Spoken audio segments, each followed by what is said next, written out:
velkommen til København, hvor vi er landet et par minutter før vores tidtabel.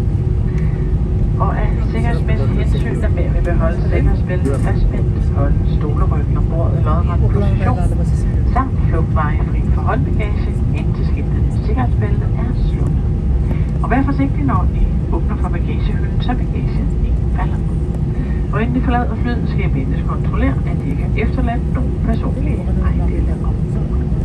På vej ud af flyet skal jeg være opmærksom på et eventuelt niveauforskel mellem flyet og broen, eller flyet og trappen. Og så er rygningen først tilladt, når I befinder jer i terminalbygningens område. Så vil jeg gerne takke for, at I valgte at flyve med SAS og Starlines. Vi ønsker et godt ophold her i København, eller hvor I videre skal hen.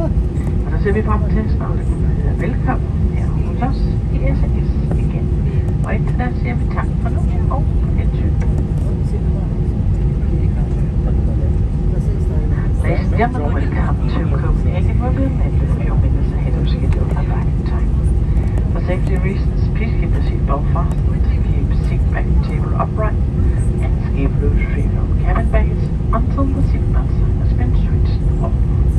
And please be careful when opening the overhead compartments as space may fall out. And before leaving us, ensure that you do not leave any belongings behind.